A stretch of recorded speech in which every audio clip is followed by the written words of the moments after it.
First, the headlines. Manipur Chief Minister Biren Singh on Thursday stated that the state cannot accept illegal immigrants under the guise of inclusiveness.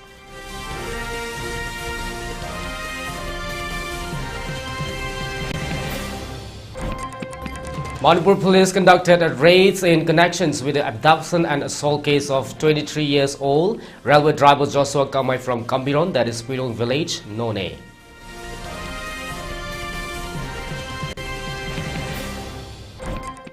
A tragic incident unfolded in Gohpur, Assam, where a man named Rigandka Saikya allegedly strangled his 7-year-old son to death and was later found hanging the following morning.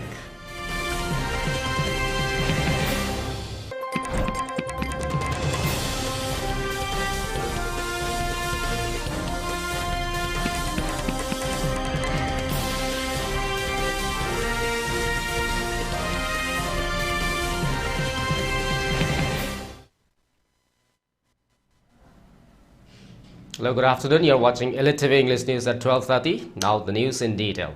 Manipur Chief Minister Biren Singh on Thursday stated that the state cannot accept illegal immigrants under the guise of inclusiveness. He stressed the importance of prioritizing the rights of the indigenous communities while acknowledging the hardships faced by the people of Manipur for the benefits of the future generations. Speaking at the school events in Imphal, Singh remarked, Manipur is at a transitional period. Many have faced hardship, with thousands leaving their homes and living in relief camps.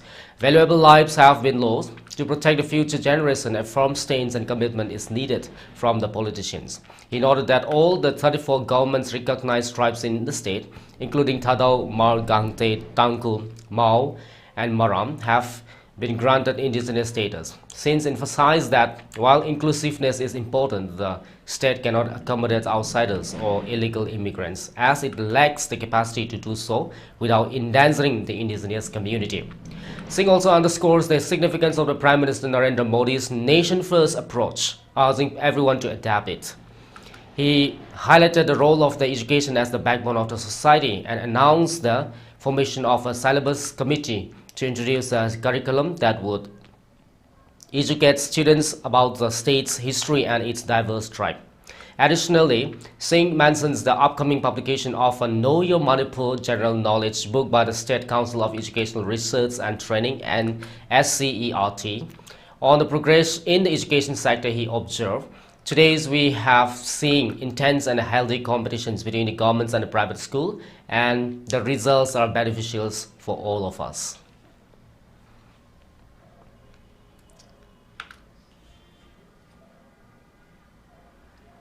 Manipur police conducted raids in connections with the abductions and assaults case of 23-year-old railway driver Joshua Kamai from Kambiron, Gaikulung village, None. The operation took place at a suspected hideouts in Urub Mayai Laikai, Imphal East District on November 7. During the raid, 4 members of the KYKL SOREPA groups were apprehended. The individuals arrested have been identified as Hizam Nikhil Singh, 27, Hizam Thanglend Meitei, 30, Tongam Ningtam Singh, 32, and Gobin Ilangbam, 29. The police recovered several items from the locations, including 1 SLR, 1.303 rifles, 2 Maruti Gypsy vehicles, and other incriminating materials. Additionally, 2 drugs users who were held captive by the suspects were rescued. The investigations into the case is ongoing.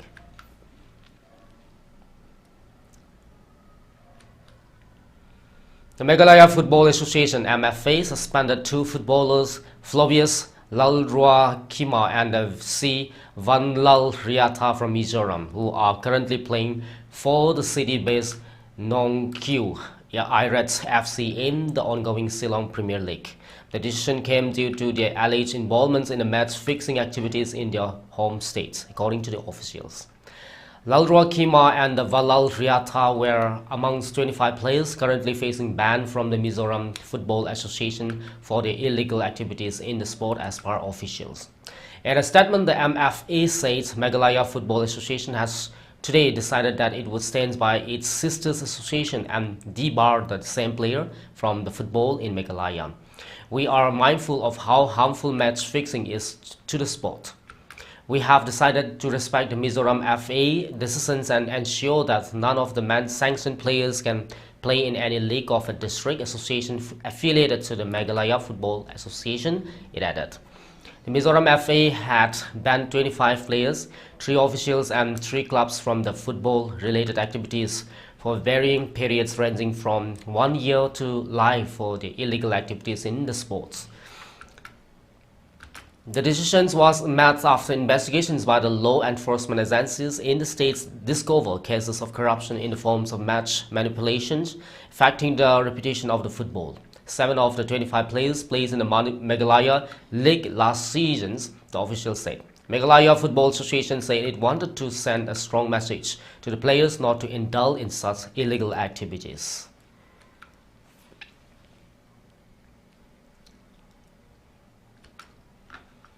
The Assam Rifles, as part of the combined annual training camp, organized a lecture dedicated to the NCC cadets at the Agartala's Netaji Subhas Regional Coaching Center, Tripura. The information session was held with the aim to guide cadets on the process of joining the Indian Armed Forces. The lecture enforced insight into the crucial roles of the military in protecting the nation's security, according to a statement from the Assam Rifles. Detailed information on the eligibility requirements, selection processes, and the career opportunity in the Indian Army, Air Force, and Assam Rifles were also provided. The statement informs that the 383 cadets participated in events and gained practical knowledge on how to pursue a career in the armed forces, emphasizing on the values of the dedication and patriotism. The event concluded with an interactions, question and answer session, allowing cadets to express their aspiration and receive further guidance on preparing for a future in Indian Armed Forces.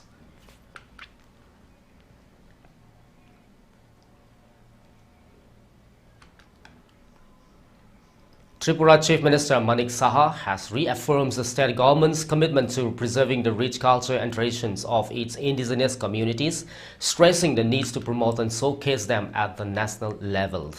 Addressing the Tripura cultural and food festivals at the ST Corporation's market, like Chow Mu Hani in Agartala, CM Saha said, the Tripura government is working for the welfare and the development of the Janjati people. I am delighted to witness such a program here. The main objective of such initiative is to preserve the food habits of the indigenous people along with culture and tradition. We all know the indigenous people have a variety of dances. I frequently visit different parts of Tripura and able to witness the rich culture and heritage of the indigenous people, which we must showcase before the country. Our government is working to preserve it and is providing training to artists. He further stated that after becoming the Prime Minister, Narendra Modi established a separate department for the Janjati issues and remains focused on the Northeast. Our government is following the same approach. We have renamed the Tribal Welfare Departments for the Janjati Kalyans Department. Many governments have ruled the state but never gave due respect to the Maharajas of the Tripura. However, after our government was formed, we have ensured that respect. We have submitted a proposal to the Center for renaming the Tripura Tribal Areas Autonomous District Council to the Tripura Territorial Councils and for increasing the seats capacity in the District Council from 28 to 50. We have also declared 12 blocks as aspirational blocks. PM Modi has always said that the development of a state or country is not possible without the development of the Janjati community, says the Chief Minister. He also mentioned that the present state government is very sensitive to the needs of the Janjati people. We firmly believe in action. We are working to modernize the Janjati hostels, install sanitary paid vending machines, CCTV cameras and provides internet connectivity, he added. BJP State's President and the MP Rajiv Bhattacharya, former Minister and MLA Rampada Jamatia, Janjati Kalyans Minister Vikas Deb Burma and the Presidents of the Maharani Tulsi Bhati Welfare Trust Bipin Deb Burma were also present.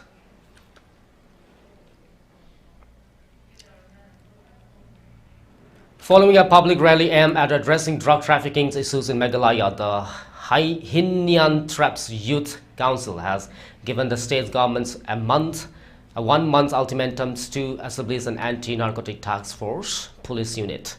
The union also presented other demands to the government. Additionally, the HYC has threatened to hold a mass protest march to the Secretariat with the participation of people from across the states if their demands are not met.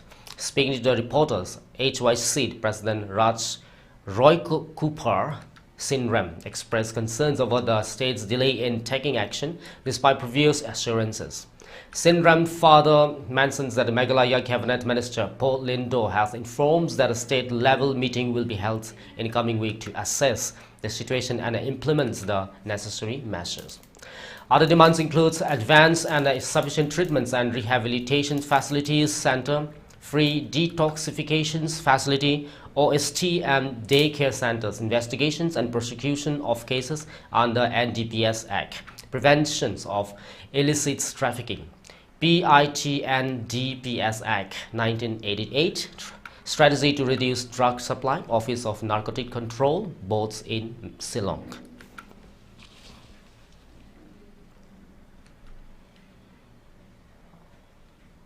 And now let's take a short break. Keep watching for more updates.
Start talk with Ningombada, Mayamutara Mokchari.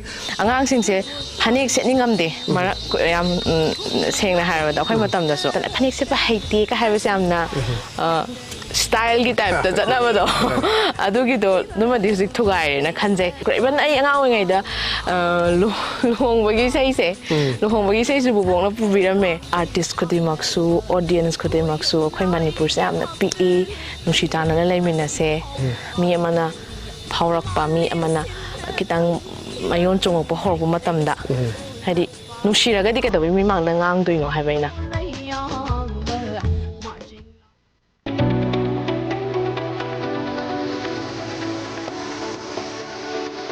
Singapore, but looking about Pandagi, kilometer, Kumarum, Satlagan. Everyone is welcome, I think.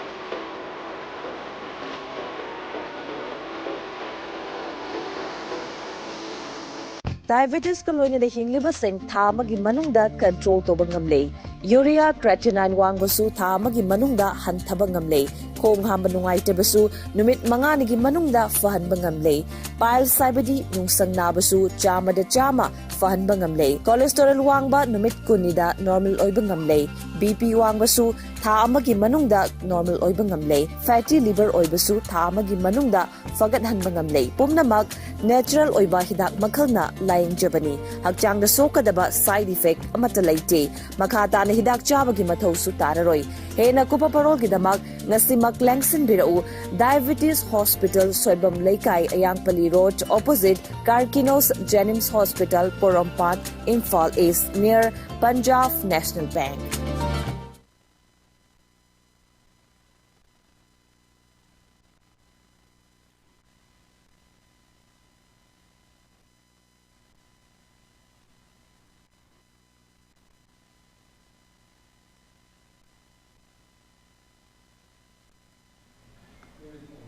Welcome back after the break. Moving on with the neonatal intensive care unit and ICU at GB Pan Hospital in Agartala has successfully saved the life of a premature infant with an exceptional low birth weight. The baby delivered at just 7 months of gestation, weighing mere 670 grams, far below the average for the stage of pregnancy.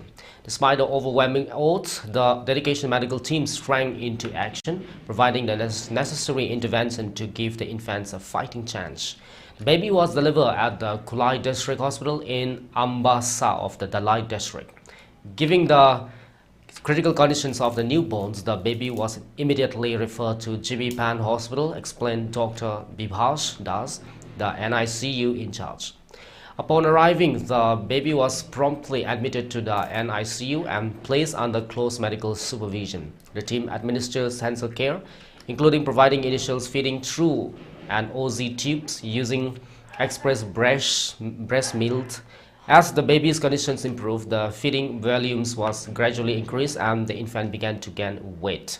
Today, the once tiny patient has reached a remarkable 1.6 kilograms, and both the mother, the Tanya Begums, and the newborn have been discharged, marking a significant recovery.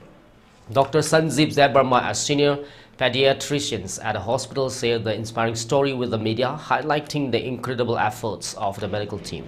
This is a significant milestone for a state like Tripura. While Japan has successfully saved an infant weighing as little as 238 grams, our healthcare infrastructure, though progressing, is still not at that level, said Dr. Anup Kumar Saha, principal of Agartala Government Medical College. Dr. Jayanta Roy, a senior gynecologist, added that the mother's history of the miscarriage made this case particularly challenging. Advances in the medical care, including the use of the steroids to support brain development and lung infection, have been crucial in ensuring the baby's survival. The state government's coverage of the treatment under the Janani Sisu Suraksha Karyakram ensures that the families receive the necessary medical care without any financial burden. The mother Tanya Begums and her husband Syed Ahmed, an Islamic cleric, expressed their heartfelt gratitude to the entire medical teams at GB Pan Hospital for their tireless efforts in saving their child's life.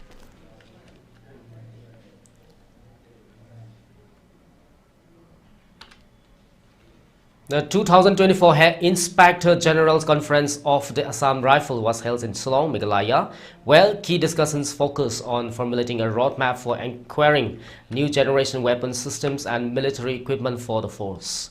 The conference, which was chaired by the Lieutenant General Vikas Lakhera, the Director General of Assam Rifles, was conducted at the Directorate General Assam Rifles headquarters in Laikor.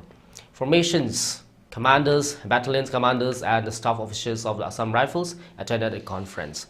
In the conference, Lieutenant General Vikas Lakhera complimented all the ranks of the force for their professional conduct and performance under the challenging circumstances, further emphasizing on the importance of maintaining the security and sanctity of the Indo-Myanmar border. He said that the Assam Rifles should be prepared for all contingencies and security challenges rising in the future. One of the major highlights of the conference includes discussions on enhancing the capability and combat potentials of the Assam Rifles and preparing a roadmap for the acquisitions of the new generation weapon system and military equipment for Assam Rifles. To enhance overall efficiency, the paramilitary forces put emphasis on the training and skill development of the soldiers and sharing of the best practices amongst units. The Director Generals complimented the formations and unit commanders for ensuring peace and tranquility in their respective areas of responsibility. He also exhorted them to be ever vigilant on the volatile and dynamic environments under which the force operates. The Assam Rifles Inspector General's Conference 2024 provides a valuable platform for the commanders to deliberate on critical issues related to the combat potentials, operational readiness, administration issues, and the human resource management issues, the release stated. The conference concluded with a renewed commitment from all attendees to uphold the highest standards of operational excellence and to continuously strive for the excellence in all spheres.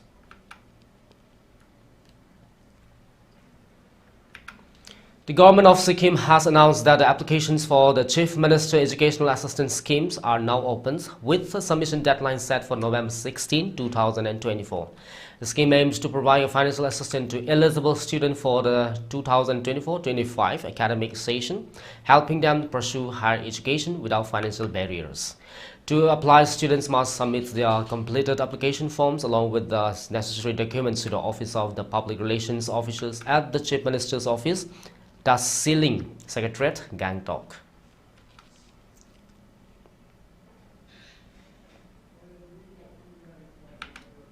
A tragic incident unfolded in Gohpur, Assam, where a man named Mringanka Saikya allegedly strangled his 7-year-old son to death and was later found hanging the following morning.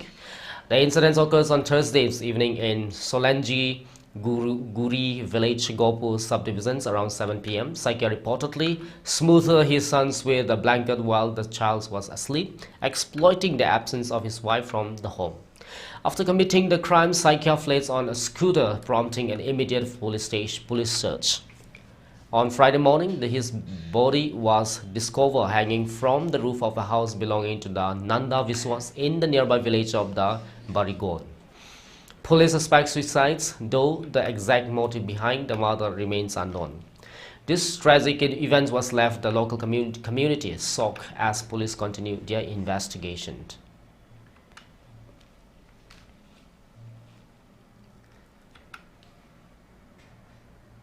Arunachal Pradesh Chief Minister Pema Khandu expressed appreciation for the state's police force, acknowledging their bravery, dedications, and selfless service as it celebrates the 52nd Raising Day.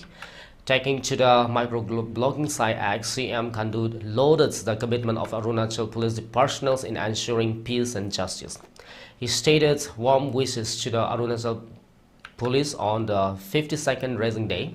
Today, we celebrate the bravery, dedication, and selfless service of the police personnel who work tirelessly to ensure our safety and security.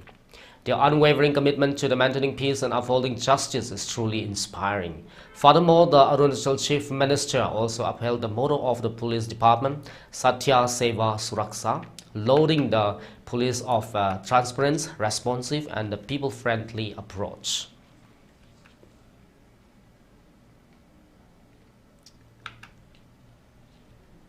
Arunachal Pradesh Home Minister Mama Natung inaugurated a series of pioneering initiatives by the Capital Police, reaffirming the government dedications to enhancing community welfare, security, and progressive law enforcement.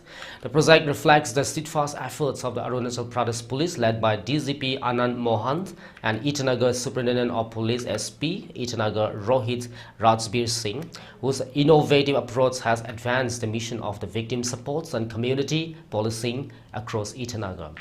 The newly inaugurated Chimpu police station aims to modernize law enforcement and embodies state-of-the-art facilities dedicated to swift and efficient service for the people. The development strengthens the infrastructure of the Arunachal Pradesh Police, representing a significant advancements in the resources available to the officers, ensuring safety and accessibility for all the residents. Further solidifying supports for the victims of the trauma and abuse, the women police stations in Itanagar unveils Ane's Home, the first of its kind in India. These comprehensive facilities merge essential support services under one roof, offering legal aid, trauma counseling, as children's safe space, and fitness and nutritional resources. Ane's Homes signifies a compassionate, holistic approach to victim support, empowering survivors to rebuild their lives with dignity and hope. In addition, the police agents' canteens at Itanagar police station's compound was also inaugurated as a spare space for the camaraderie and mutual support amongst police personnel. More than just a canteen, these facilities strengthened the bonds within the force, providing a welcoming environment that foster unity and morals. Furthermore, the officials, their theme song of the operations Dawn Rosni, Arunachal Pradesh Police Comprehensive Anti-Drug Initiative. The anthem envisioned by the DGP Anand Mohan symbolizes shared commitments to eradicating drug abuse from the community. The song reinforces Arunachal Pradesh's collective resolve towards a brighter, drug-free future. Home Minister Mama Natung uploaded the dedication officers and urged the community to stand united in building a safer and prosperous Arunachal Pradesh.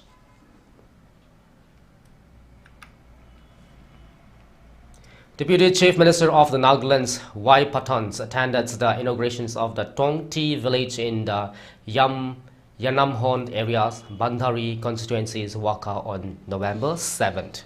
He also participated in the celebration of the annual Toku Imong festival. The village was formally inaugurated by the Achumbemo Kikon, Emily, and the chairman of the SDP-DP Bandari. The monolith stones was also dedicated by the Reverend Father George Anthony, parish priest of the Sacred Heart Church, Bandari Town. Patons hosted the Toku Imong celebrations, where he emphasized the importance of the unity and forgiveness. The chief special guest at the festival was Achumbema Kikon. In his address, the MLA shares the development initiatives undertaken in the Bandari constituency. He was accompanied by the Peter Lichomo, IAS retired, Home Secretary, and Renpamo Kikon, retired additional directors of the Agriculture Department. The program was led by the Tung Demo Tungo, chairman of the Ruchans Village Council. The invocation was pronounced by the Samuel Mojui from the Longjung village, and the cultural dance was performed by the Lifi village cultural troops. An exhortation was delivered by the Matthew Humso, president of the YAPO. Ta Chao Lotha, chairman of the BTLH, shared the stories and the significance of the Toku Imong, and a special number was performed by the Yang Sutung's Yantang. The vote of thanks was delivered by the Chanirao Kenchung, ex-president of the YAPO.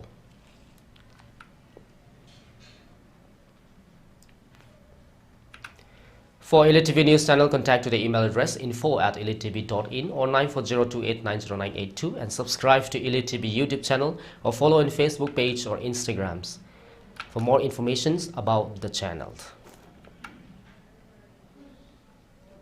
Before we wrap up the headlines once again. Manipur Chief Minister N. Biren Singh on Thursday stated that the state cannot accept illegal immigrants under the guise of the inclusiveness.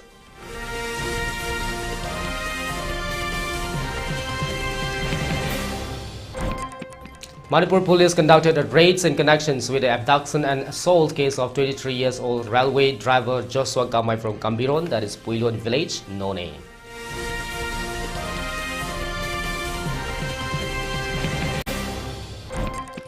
A tragic incident unfolded in Gohpur, Assam, where a man named Rigan Kha allegedly strangled his 7-year-old son to death and was later found hanging the following morning.